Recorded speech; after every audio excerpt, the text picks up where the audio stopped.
The spire of a cord rose above the capital world Zenara Prime like a blade thrust into the belly of the sky.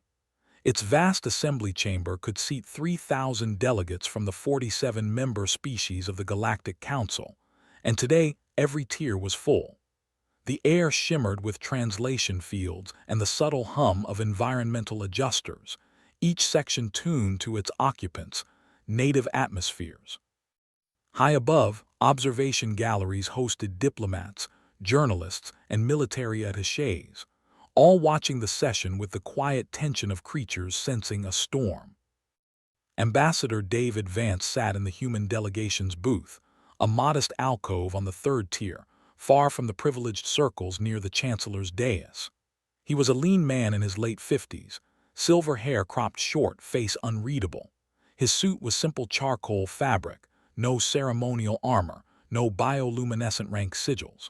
To the other delegates, he looked like an administrator, a caretaker of a species that had arrived late to the galactic stage and still hadn't learned its place.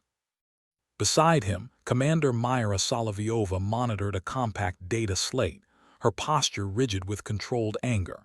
She had been arguing for 3 hours before the session began, urging Vance to issue a formal protest in advance. Vance had simply shaken his head and told her to wait. Now, as the Chancellor's voice boomed through the chamber, she understood what he'd been waiting for. "The Keth Dominion has issued its final terms," Chancellor Torvath announced, his Haskari throat sac inflating with authority. His scaled body towered over the central podium, 4 arms folded in practiced statesmanship. "They demand the immediate transfer of sovereignty over the Viridia system. In exchange, they will sign a non-aggression pact binding for 100 standard cycles. The Council's Security Committee has reviewed the proposal and recommends acceptance." A murmur rippled through the tiers. The Jithri delegation, slender creatures with pearl-colored exoskeletons, activated their approval chimes almost before Torvath finished speaking. The Durnak bloc followed, their stocky forms hunching forward in eager agreement. One by one, the species who had benefited most from Council trade protections and mutual defense treaties signaled their willingness to hand over a human colony to a regime notorious for strip-mining inhabited worlds. Vance stood. The movement was so deliberate, so unhurried, that it cut through the noise like a blade through fabric. The chamber quieted, not from respect but from the novelty of the human actually asserting himself. "Chancellor," Vance said, his voice amplified by the booth's audio system, "the Viridia system is home to 9 million human civilians. It has been a recognized human territory since we joined this council 127 years ago. You are proposing to gift it to a power that has already annexed 3 other species colonies and executed their populations. This is not a negotiation. This is a sacrifice." Torvath's secondary arms unfolded, a Haskari gesture of dismissive patience. "Ambassador Vance, the Council recognizes your species' attachment to Viridia, but the Keth Dominion's fleet outmasses the combined defensive forces of the rimward sectors. We must be pragmatic. Your colony is, regrettably, the most expedient concession." "Expedient," Vance repeated. He let the word hang. "You mean the most expendable."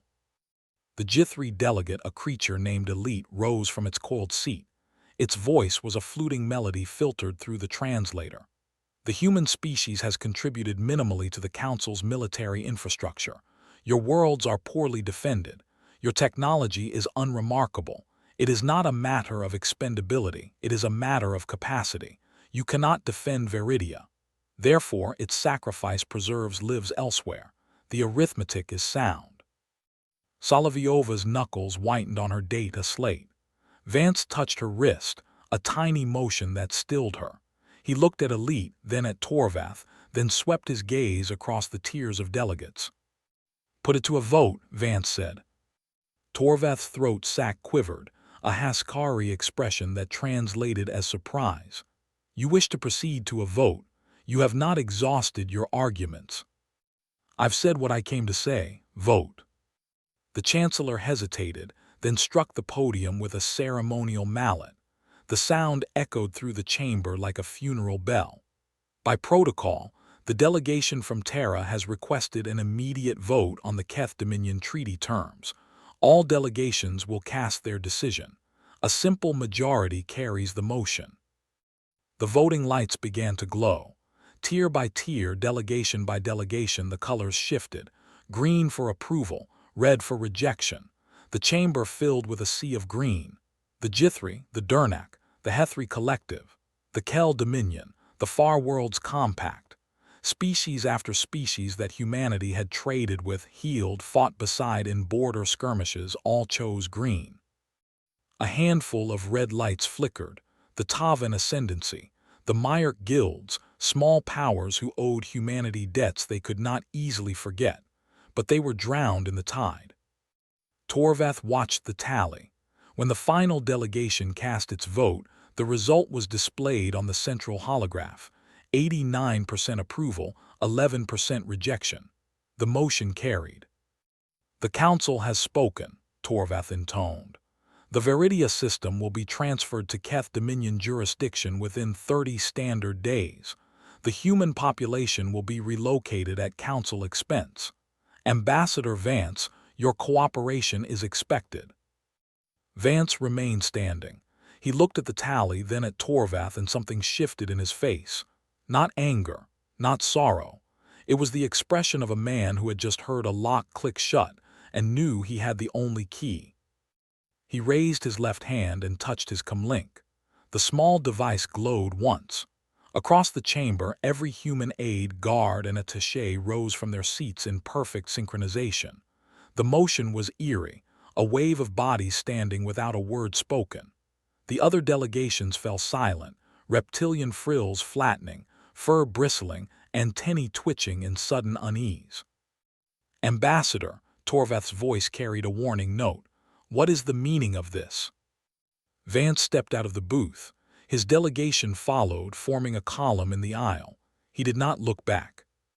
"The meaning," Vance said, "is that you've just shown humanity exactly what our place is in this council. We've heard you, and now you're going to hear us." He continued walking. The doors at the rear of the chamber, massive slabs of veined stone, began to slide open. Human security personnel waited beyond, their uniforms unadorned, their faces set. "Ambassador Vance," Torvath called, his voice rising, "you are still bound by council protocol. You cannot simply—" Vance stopped at the threshold. He turned his head, his profile sharp against the light spilling in from the corridor. "Watch us." The humans marched out. The doors slammed shut behind them. For 3 heartbeats the chamber was frozen. Then Elite let out a fluting laugh. "Theatrics. They have no fleet, no leverage. What can they possibly—" Every holographic display in the spire flickered simultaneously. The tactical feeds, the news networks, the diplomatic channels, all of them warped and reconfigured into a single image. A star map, the Veridia system, and closing on it at terrifying speed, the unmistakable silhouettes of Keth warships. But that wasn't what made the delegates' blood run cold. Interposed between the Keth Armada and Veridia, 6 vessels had appeared. Small, compact, utterly unremarkable in design. Human design. They were moving into a combat formation no database could identify, their hulls flickering with an energy signature that made the spire's sensors shriek in confusion. "What is that?" Torvath demanded. No one answered, because no one knew.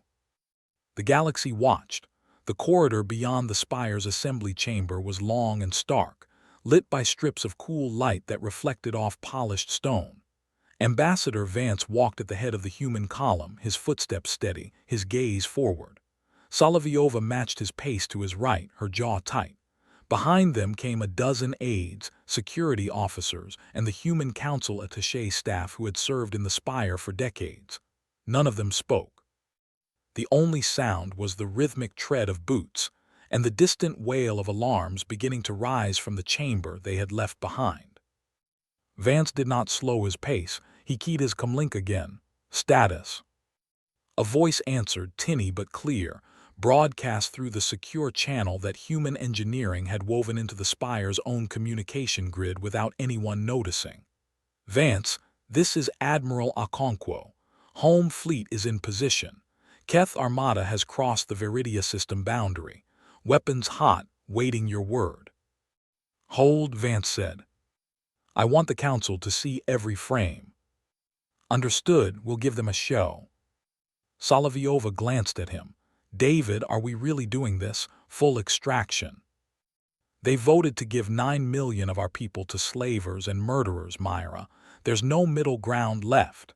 Vance's voice carried no heat. It was the voice of a surgeon describing a procedure. We gave them a century to see us as equals. They chose to see us as livestock. Behind them, the spire's internal security systems were activating. Klaxons blared, and the corridors began to seal off with emergency bulkheads. But each time a barrier began to descend, it paused, flickered, and retracted. Human override codes, seeded into the spire's infrastructure over decades of quiet, patient work, executed their function without fuss. The path remained open. The column reached the landing bay. A human transport shuttle sat on the pad, its hull a matte gray, its lines angular and ungraceful compared to the sleek designs favored by other species. To the Council's engineers, it was a primitive vessel. No visible shield emitters, no gravitic displacement nacelles, no aesthetic flourishes. Just a box with engines. 24 armed guards moved to intercept. They were Haskari, Torvath's personal security detail, their scaled bodies encased in impact armor, their 4 hands gripping pulse rifles. Their commander, a hulking figure with ritual scarring along his throat sac, stepped forward. Ambassador Vance, by order of the Chancellor, you are to return to the Assembly Chamber. Your delegation is confined to the spire pending a security review. Vance didn't break stride. Move aside. The Haskari commander raised his weapon. This is your final warning. Surrender your comlink and submit to custody, or we will use force. Solovyova's hand drifted toward her sidearm. Vance shook his head, the gesture almost imperceptible. He kept walking. When he was 3 paces from the Haskari line, the guard's weapons suddenly whined and went dark. Every pulse rifle, every targeting visor, every piece of electronic equipment on their persons simply shut down. The commander stared at his inert weapon, his throat sac inflating in shock. How did you? Vance walked past him. The rest of the human delegation followed, flowing around the disarmed guards like water around stones. The Haskari could do nothing but watch. By the time they thought to use physical force, the humans had already boarded their shuttle and sealed the hatch. Inside the transport, Vance took his seat and strapped in. The cabin was Spartan, functional. A viewscreen dominated the forward bulkhead, currently dark. Solovyova sat across from him, her fingers dancing over a tactical display. Admiral Okonkwo reports the Council has started broadcasting emergency calls on all channels, she said. They're demanding we explain the energy signatures from our ships. Torvath is threatening sanctions. Let them threat. Vance tapped the viewscreen and it flickered to life. The image showed the Viridia system from a forward reconnaissance drone. The Keth Armada filled the frame, 40 warships, ranging from heavy cruisers to destroyers, their hulls bristling with kinetic cannons and plasma projectors. They moved in an arrogant wedge formation, utterly confident. Arrayed before them were the 6 human vessels, tiny by comparison, their dull gray hulls almost invisible against the starfield. The Keth commander broadcast a demand across all frequencies. Human vessels, you are obstructing a lawful transfer of territory. Stand down and disperse, or you will be destroyed. This is your only warning. The human ships did not respond. In the spire's assembly chamber, every delegate was watching the same feed. Torvath had ordered the tactical display linked to the main holograph, overriding the standard protocols. He needed the delegates to see what was coming. He needed them to understand that humanity's recklessness would cost them their ships and, soon, their colony. It would be a lesson in the natural order of the galaxy. They're not retreating, Elite observed, its fluting voice tinged with disbelief. They're just sitting there. On the holograph, the Keth Armada opened fire. A storm of kinetic rounds and plasma bolts surged across the void, enough firepower to crack a small moon. The human ships made no attempt to evade. The delegates held their breath, waiting for the impacts. The first volley struck and vanished. No explosions, no shield flares. The Keth munitions simply stopped, a few kilometers from the human hulls, winking out of existence like candles snuffed by a giant hand. The tactical officers in the Spire's command pit scrambled to analyze the data, their instruments howling with readings that made no sense. "Their shields," one of them stammered. "Chancellor, they don't have shields. The readings indicate something else. The projectiles are being unmade at the subatomic level." "Unmade?" Torveth's throat sac deflated. "That is not possible." On the feed, the human ships began to move. Their formation shifted, a geometric pattern that seemed wrong to the eye, as if the vessels were occupying spaces they shouldn't be able to occupy. Then they fired. What emerged from the human weapons was not a beam or a bolt. It was a ripple, a distortion in spacetime itself, propagating across the distance between the fleets at multiples of light speed. It struck the Keth Armada and passed through it. For a long, terrible second, nothing happened. The Keth ships remained intact, their weapons still firing, their crews still alive. Then the ripple reached the core of each vessel. The Armada shattered. Not exploded, shattered, like glass struck by a tuning fork at the right frequency. Hull plates separated from frames. Atmosphere vented in silent plumes. Power cores ruptured in sequential cascades that gutted every ship from the inside out. The Keth commander's flagship, a massive dreadnought that had terrorized a dozen systems, split into 3 pieces and went dark. The entire engagement lasted 3 minutes and 41 seconds. In the Spire's assembly chamber, no one spoke.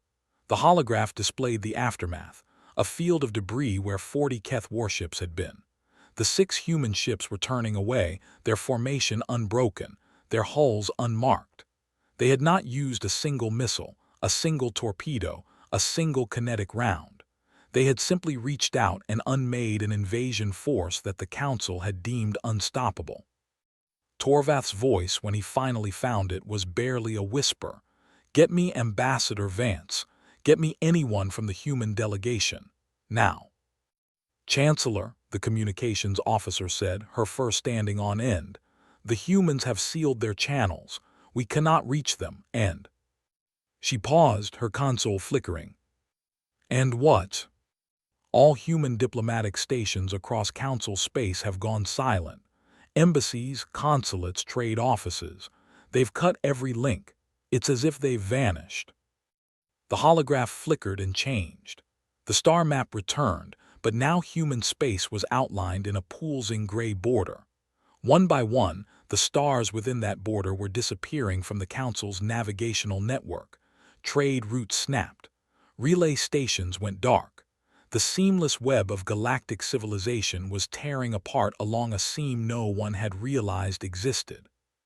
The galaxy watched the map shrink, and for the first time in 1,000 years, it understood what it meant to be afraid of a species it had dismissed. The human transport shuttle glided through the docking bay of the Event Horizon, a ship that did not exist on any Council registry. She was larger than a battle cruiser but carried no visible armaments, no shield blisters, no sensor domes. Her hull was the same matte gray as the shuttle, featureless except for a single designation stenciled near the bow, A01. Admiral Nneka Okonkwo commanded her from a bridge that felt less like a warship's nerve center and more like a cathedral of softly glowing data streams. Vance stepped off the shuttle and into the quiet hum of the ship. He had been aboard twice before, during classified briefings that even the Council's intelligence agencies had never detected. Every visit left him with the same sense of dislocation, the feeling that he was standing inside something that was less a vessel and more an idea given physical form. Okonkwo met him at the airlock. She was tall, broad-shouldered, her uniform crisp and unadorned. Her face was the face of a woman who had spent decades preparing for a day she hoped would never come. "Clean sweep," she said. 40 Keth vessels destroyed, 0 human casualties. The Council's sensor network recorded everything. "Good." Vance walked with her toward the bridge. "What's the read from our listening posts?" "Panic. The Jithri are recalling their trade fleets. The Durnak have declared a state of emergency. Torvath is attempting to convene a closed session of the Security Committee, but 3 members have already refused to attend." Okonkwo allowed herself a thin smile. "We've also intercepted Keth internal communications. High Warlord Vrex is unsettled."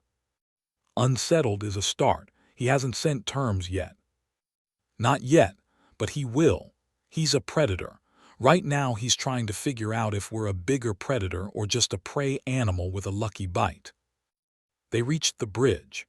The main display showed a real-time map of the galaxy, with human space delineated in warm amber. Outside that border, Council territories shimmered in cool blue. Beyond them, the Keth Dominion pulsed an angry red. Vance studied the map, noting the thin tendrils of human influence that extended far beyond the official boundaries. Relay stations, observation outposts, deep space arrays, all of them invisible to Council sensors, all of them now activating. "How long until the grid is fully independent?" he asked. 97 hours. The old Council relays are already isolated. Every species that voted against us is about to discover how much of their communications infrastructure relied on human routing protocols. Okonkwo gestured, and the map zoomed in on a sector near the galactic rim. "There's something else. The deep-range arrays are picking up activity. The Void Lament containment perimeter is destabilizing." Vance closed his eyes for a moment. When he opened them, they were hard. "They didn't maintain it. They didn't even know it was there. We kept it running for 2,000 years, and they never asked what we were doing out there." "They never cared," Okonkwo said, "until now." Aboard the Keth Dominion's command station Blood of Conquest, High Warlord Vrex was not merely unsettled. He was reeling. His species had built an empire on the simple principle that strength devoured weakness. For 3 centuries, that principle had served them without exception. The Council's soft, civilized worlds had fallen before Keth might like grain before a scythe. The humans, a soft, civilized species that had never fought a major war, should have been no different. But the tactical recordings from the Viridia engagement told a different story. Vrex watched the footage for the 7th time, his 4 claws gripping the arms of his command throne. The humans had not used conventional weapons.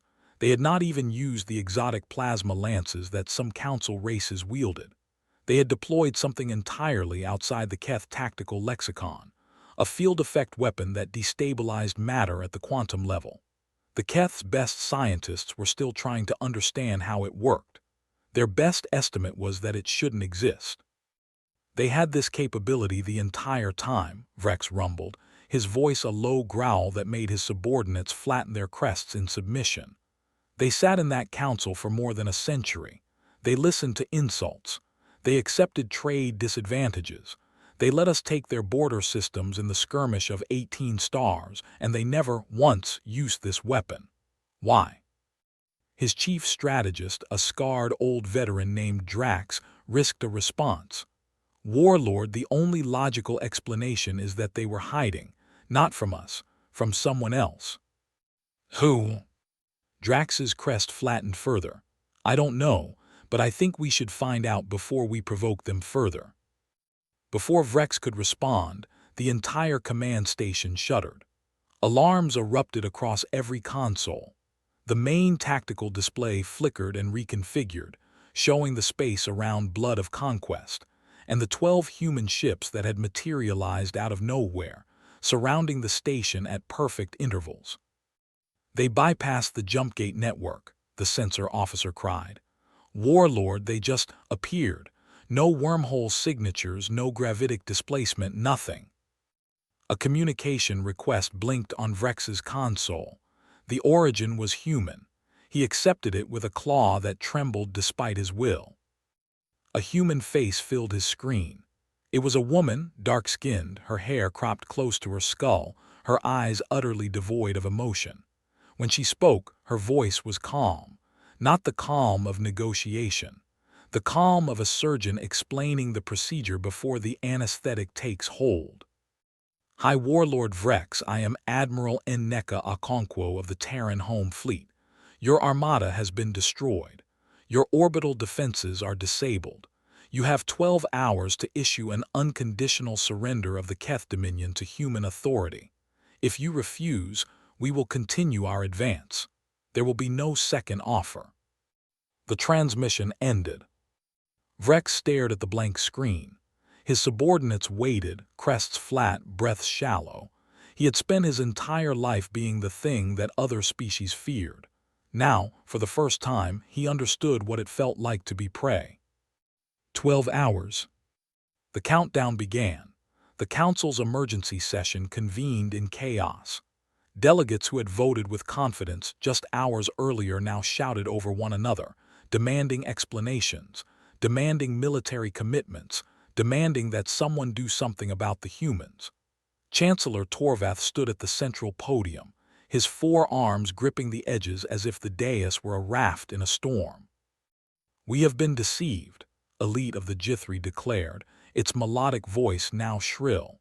The humans concealed weapons of mass destruction. They have violated the Galactic Accord's arms limitation statutes. This is an act of war against the entire Council. Is it?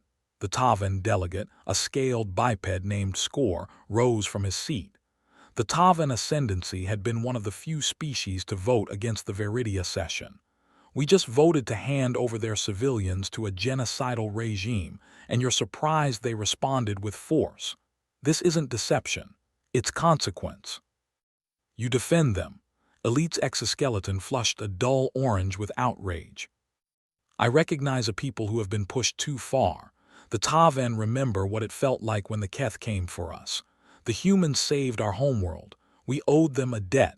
We voted against the cession. The rest of you, Score's gaze swept the chamber, you voted to feed them to the Keth. And now you're terrified because the food bit back. Torvath slammed his mallet against the podium. Enough! The Security Committee is mobilizing the combined defense fleet. We will issue an ultimatum to the human leadership. Stand down and return to the negotiating table or face sanctions that. A junior aide rushed onto the dais, her fur bristling with panic. She whispered something into Torvath's ear. The Chancellor's throat sac deflated completely. What is it? Elite demanded. What happened? Torvath turned to the assembly. His voice, when it came, was hollow. The Keth Dominion has surrendered. High Warlord Vrex issued the declaration 2 minutes ago. The humans gave him 12 hours. He took 1. The chamber fell utterly silent. On the main holograph, the tactical display updated. The angry red of the Keth Dominion was fading, replaced by the same amber that delineated human space. It was not an occupation. It was an absorption. The Keth military was disarming. Their worlds were opening to human administrators. The most feared military force in known space had crumbled without a single additional shot being fired. They didn't even fight, a Durnak delegate whispered. The Keth don't surrender. They never surrender. They do now, Score said quietly. On the Keth homeworld, the transition was already underway. Admiral Okonkwo had deployed ground teams to secure critical infrastructure, power grids, communication hubs, the massive orbital shipyards that had built the Keth armada. The Keth population, conditioned for centuries to revere strength above all else, watched the human soldiers with a mixture of fear and fascination. These were not the massive, armored warriors they had expected. They were lean, bipedal creatures in simple combat gear, their weapons compact and unfamiliar. They moved with an economy of motion that the Keth, for all their brutish power, had never achieved. In the capital city, a human officer named Lieutenant Reyes stood in the shattered remains of the warlord's palace, facing a crowd of Keth civilians and low-ranking soldiers. His helmet was off, his face exposed to the alien atmosphere, a calculated risk, the medics had said, but survivable. He wanted them to see him. He wanted them to understand that their conquerors were not monsters. "Your leadership is being detained," Reyes said, his voice amplified by a portable translator. "You will not be harmed. Your cities will not be bombed. Your families will not be separated. The Keth Dominion as a political entity is dissolved. You are now under human protection." A young Keth, barely more than a juvenile, stepped forward from the crowd. Its crest was half-formed, its claws still soft. "Why?" it asked. The translator rendering the word with a child's inflection. "Why are you not killing us?" Reyes looked at the juvenile. He thought about Viridia, about the 9 million humans who would have been slaughtered if the council's vote had been enacted. He thought about the Keth who had carried out those kinds of massacres before, under orders, without question. "Because we're not you," he said. The crowd stirred. It was not an answer they understood. It was a concept their culture had never taught them, but they were learning. In the spire of Accord, the council delegates were learning something too. The map on the holograph was changing again. The amber of human space was not expanding in a smooth wave.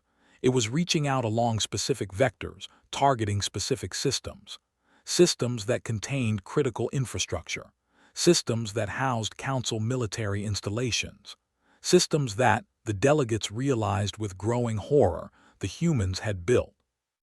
"The relay network," Score said, his scales paling. "The council's entire FTL communication grid, they built it. They maintained it. We outsourced it to them a century ago because they did it cheaper than anyone else. And now they're turning it off," Elite breathed. One by one, the lights on the map flickered and died.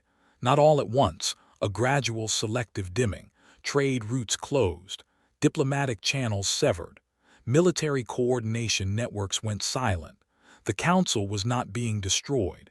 It was being isolated, its limbs amputated one nerve cluster at a time.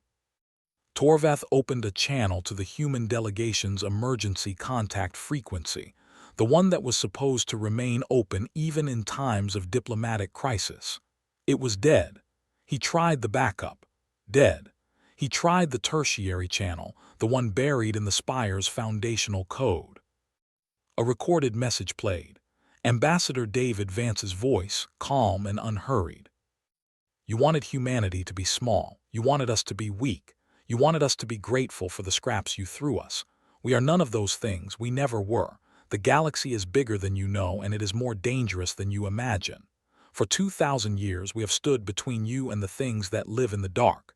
You never asked what we were doing out there. You never thanked us for the silence. You just used us. Now you will learn what happens when the shield is removed. Good luck." The message ended. The holograph flickered one final time and displayed a new image, a region of space beyond the galactic rim, a region that had been black on every council map for millennia. But now it was lit with a new color, a color none of the delegates recognized, a deep, pulsing violet that seemed to throb with malevolent intent. "What is that?" Elite asked, its voice barely a whisper. Torvath did not answer. He was reading the ancient data cache that the humans had appended to their final transmission. It was a history, a warning, a confession. And it changed everything. The archivist's name was Sarek, and he was about to commit professional suicide. He was a Hethri, a species of small, furred beings known for their meticulous record-keeping and their pathological aversion to conflict. Sarek had spent 40 years in the deepest archives of the Council's historical division, cataloging data that no one had requested in centuries. He was good at his job. He was invisible. And today, he had found something that made his fur stand on end. It started with a routine query.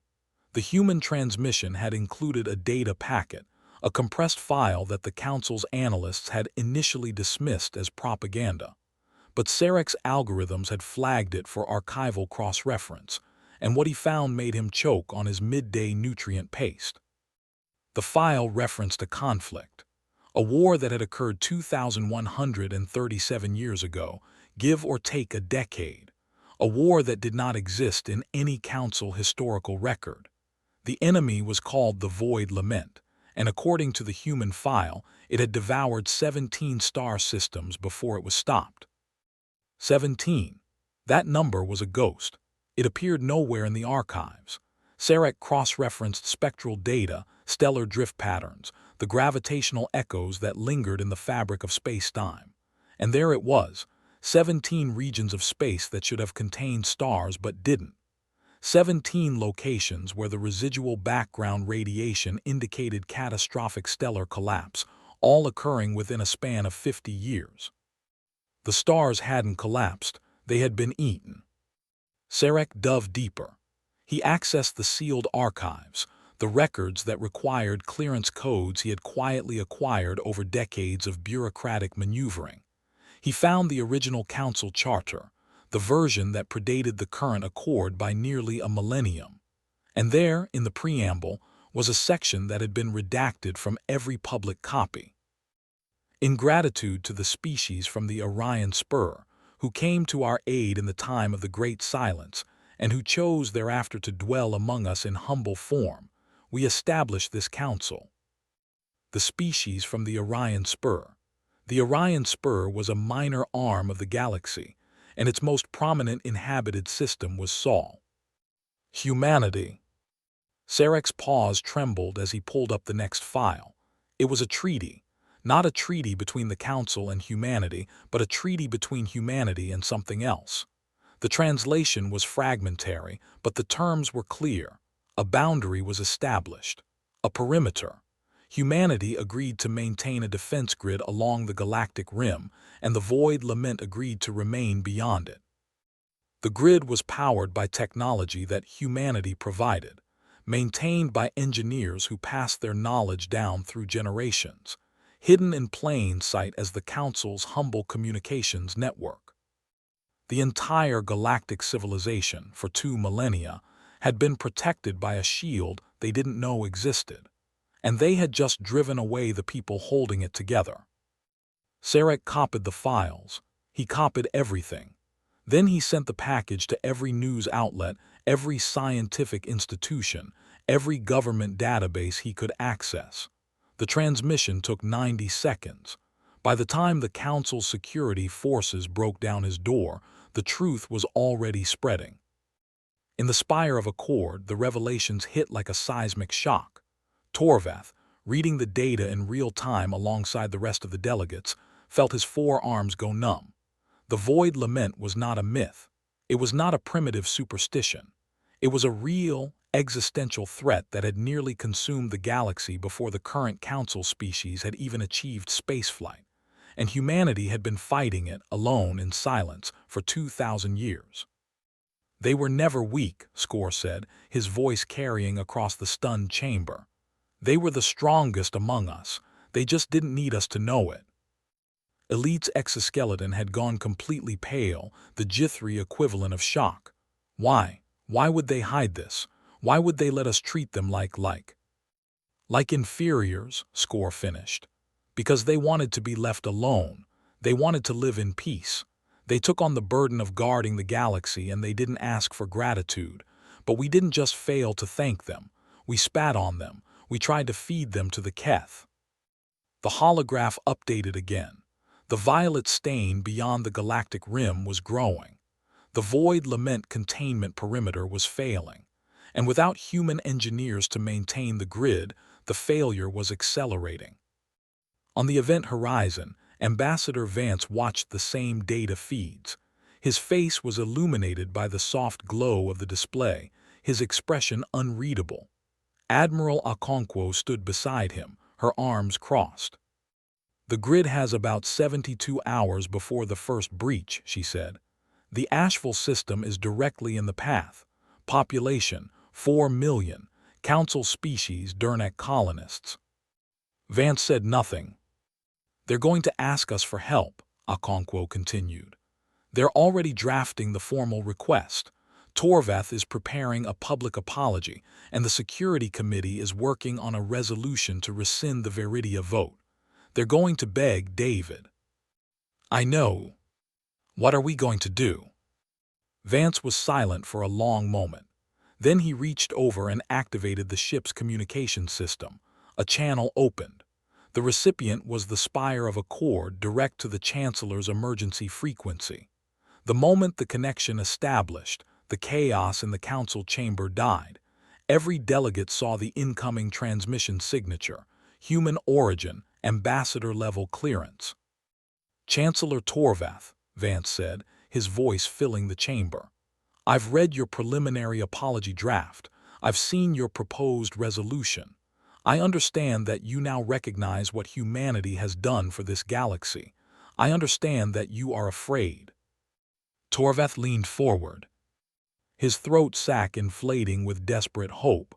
"Ambassador Vance, thank you for contacting us. We must discuss the security situation, the Asheville system." "The Asheville system is doomed," Vance said. 72 hours, give or take. The Void Lament will breach the perimeter and Asheville will be consumed. 4 million Durnak colonists will die. "You can stop it," Elite cried out, forgetting protocol entirely. "You have the technology, you have the grid." "We did have the grid," Vance said. "We maintained it for 2,000 years. We paid for it with our resources, our labor, our lives. And in exchange, you voted to give 9 million of our people to slavers." The silence in the chamber was absolute. "We are not going to stop the breach," Vance said. "We are not going to save Asheville. We are going to let it fall. And when the Void Lament consumes that world and the next, every species in this galaxy will understand what humanity's protection was worth. They will understand what they threw away." "You can't do this," Torvath's voice cracked. "You are condemning millions to death." "Yes," Vance's voice was utterly steady. "Just as you condemned 9 million of us. The difference is we are letting your own choices play out. You chose to face the galaxy without us. So face it." The channel closed. The holograph in the spire shifted to the tactical display. The violet stain was creeping closer to Asheville. A countdown timer appeared in the corner. 71:58:22.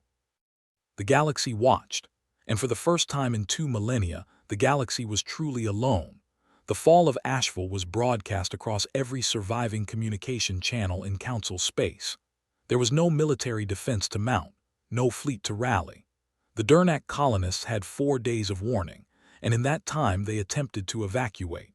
But the Council's transport infrastructure, gutted by the loss of human routing protocols, could manage only a fraction of the required lift capacity.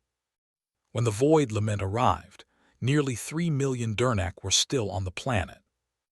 The attack was not a bombardment, it was not an invasion, it was a consumption. The Void Lament did not use ships in any recognizable sense. Its vessels were like wounds in space-time bleeding violet light. They descended on Asheville and the planet's atmosphere began to unravel. Oceans boiled, continents fractured. The Durnak on the surface did not die in fire or blast, they simply ceased. One moment they were there, their biosigns registering on the orbital monitors. The next moment they were gone, their life energy siphoned into the Lament's endless hunger. The Council's military forces, what remained of them, arrived too late.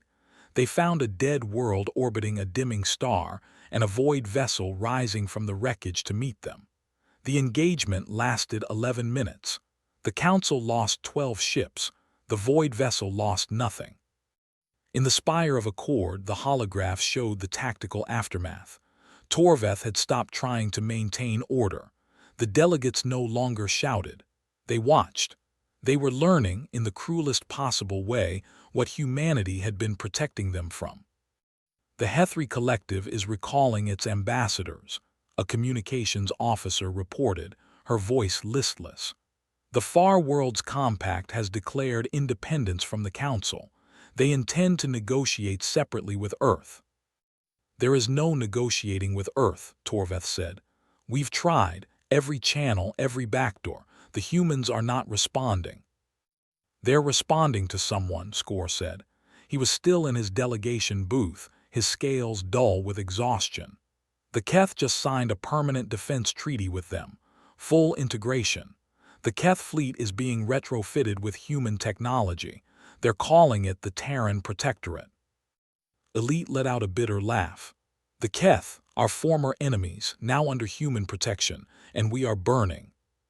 We burned ourselves, Score said. On the event horizon, Admiral Okonkwo watched the same feeds.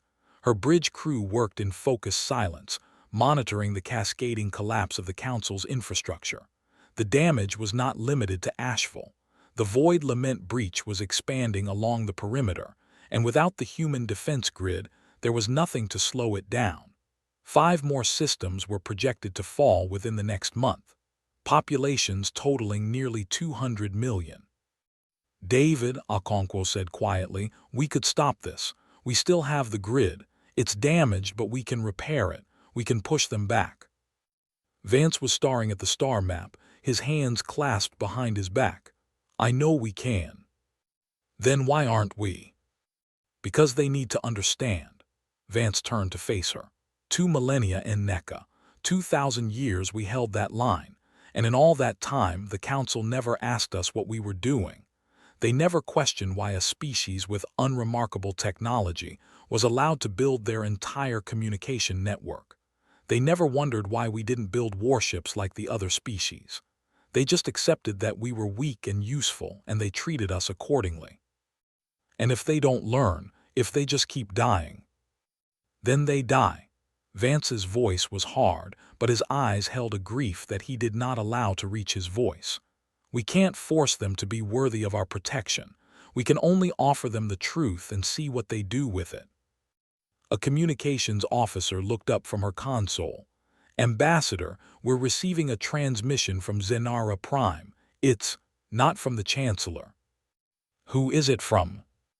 A civilian network, unauthorized broadcast. It's being relayed through the emergency channels. She paused, reading the signal's origin. It's a group of citizens. They've gathered outside the spire. They're pleading for humanity to come back. Vance walked to the communications station and looked at the screen. The image was grainy, captured by a low-resolution drone. It showed a massive crowd filling the plaza before the spire of Accord. There were Haskari, Jithri, Durnak, Tavan, Hethri species from every corner of Council space. They were not rioting. They were not demanding their leaders act.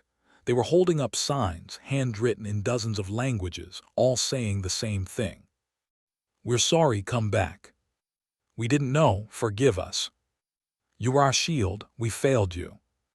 Vance stared at the screen for a long time. They're not the ones who voted, Okonkwo said. Those are civilians. They never had a say in what the Council did. I know, Vance said. So what do we do? Vance touched the comm panel. Patch me through to the civilian network, and get me a channel to the Keth Protectorate fleet. I need to speak with their commanders. David. He looked at her, and for the first time since the withdrawal began, there was something other than iron in his expression. It was sorrow, and it was resolve. We don't save their government, he said. We save their people. The Council wanted to be without us. Let them be without us. But the civilians, the ones who never had a voice, they get a chance. One chance. After that, it's up to them. Okonkwo nodded slowly. And if the lament breaches Zenara Prime, then we let it breach, and we make sure everyone sees who stands in the gap and who hides behind walls. The transmission went live. Across the galaxy, on every screen that still functioned, David Vance's face appeared. The crowd in the plaza fell silent. The delegates in the spire turned to their displays. The scattered remnants of the Council's military paused their frantic preparations.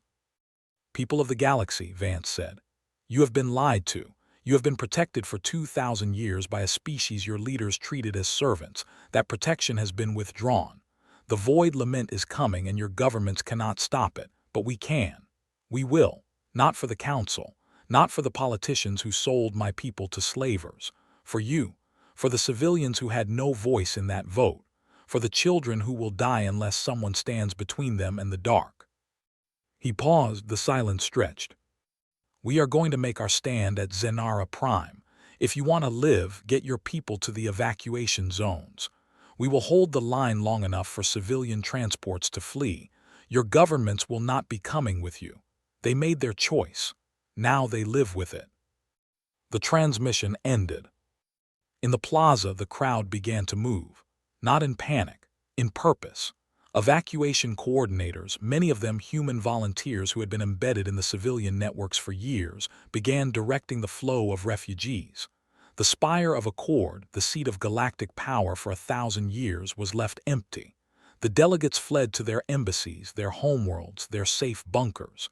None of them went to the evacuation zones. None of them faced the crowd. Torveth stood alone on the dais, watching the holograph display the approaching violet stain. The void lament was 2 hours from Zenara Prime. The human fleet was 1 hour away. He was the Chancellor of the Galactic Council, and he was utterly powerless. The galaxy watched, the galaxy waited, the galaxy was terrified. And humanity was coming. The human fleet dropped out of non-space directly above Zenara Prime, 300 vessels strong. They had not used the Jumpgate network. They had simply appeared as they had appeared over the Keth homeworld, as they had appeared in every engagement that mattered. The ships formed a defensive cordon between the planet and the approaching void lament swarm, their hulls flickering with that same impossible energy that had unmade the Keth armada. Admiral Okonkwo commanded from the bridge of the event horizon, her voice steady as she issued deployment orders. The fleet moved with a coordination that no council force could have matched, each ship slotting into position like a piece of a puzzle that had been designed 1,000 years ago and waited all that time to be assembled. On the surface, human evacuation teams worked alongside Keth Protectorate soldiers, former enemies, now allies in the strangest rescue operation the galaxy had ever seen. Lieutenant Reyes was there, coordinating the extraction of civilians from the city surrounding the spire. He had been on the ground for 6 hours, and in that time he had personally carried 7 children out of collapsed structures, directed 300 refugees to transport shuttles, and shot exactly 0 people. The crowd, terrified and desperate, had not rioted. They had seen the human ships in the sky. They had heard Vance's broadcast, and they had chosen, despite everything, to trust. Zone 7 is clear, Reyes reported into his comm, crouching beside a overturned ground transport. We're moving to Zone 8, estimated 200 civilians still trapped in a residential block. Copy, Zone 8, came the response. Be advised, void lament tendrils are breaching the upper atmosphere. You have 40 minutes before the ground becomes untenable. Understood. Reyes turned to move and nearly tripped over a small figure huddled against the transport's shattered chassis. It was a child, a young Jithri, its pearl-colored exoskeleton cracked and smeared with ash. It was maybe 5 standard years old. It looked up at him with eyes that were too large, too dark, too full of a terror no child should know. Hey, Reyes said, kneeling. Hey, it's okay, I'm not going to hurt you. Where are your parents? The child said nothing. Its antennae were drooping, a Jithri sign of shock and exhaustion. Reyes reached out slowly, letting the child see his hand.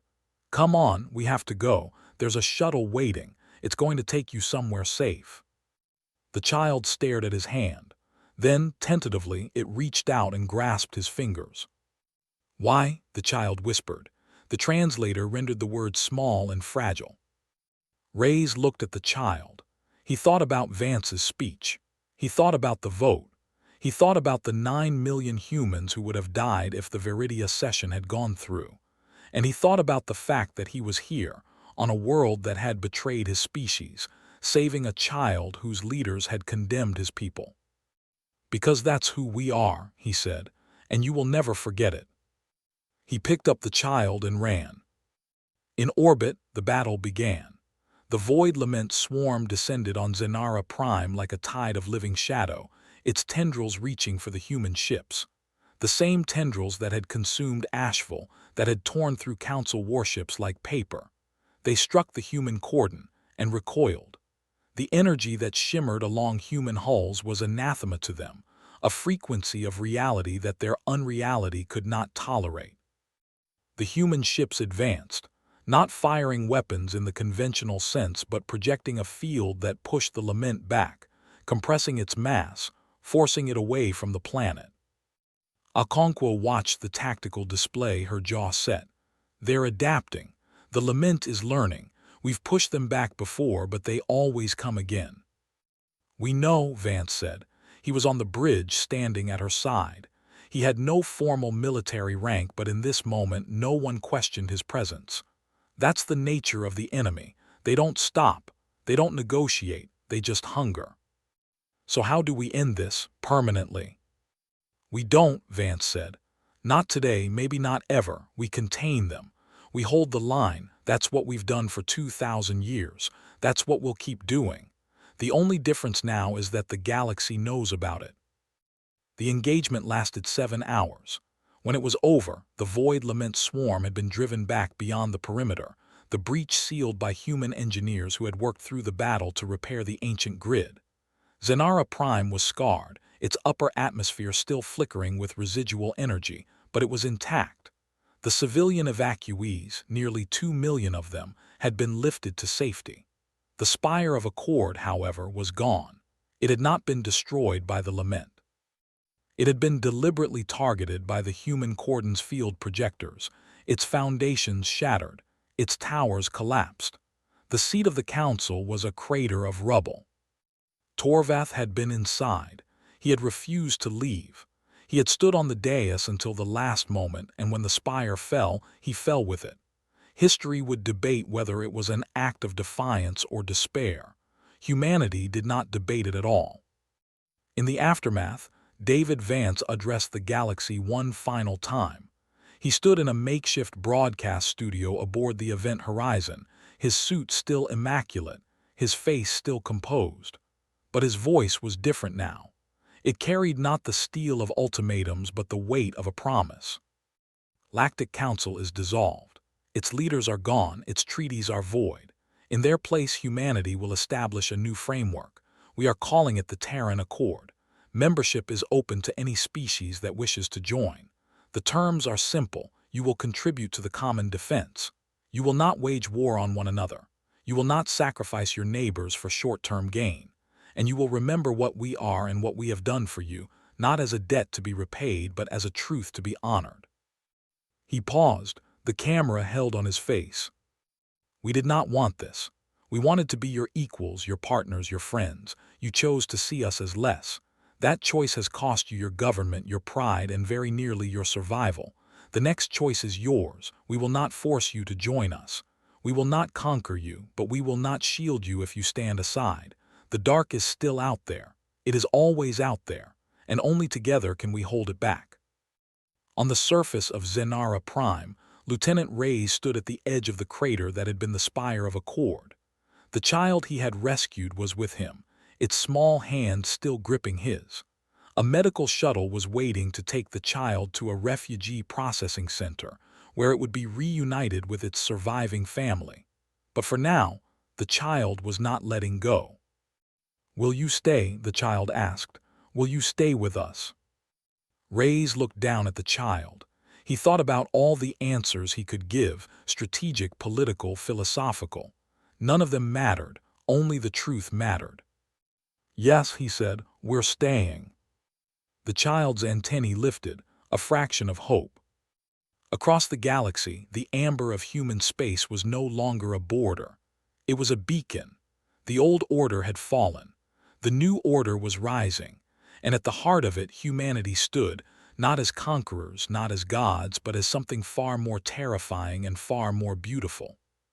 Protectors. The galaxy had watched in terror as humans marched out of the council.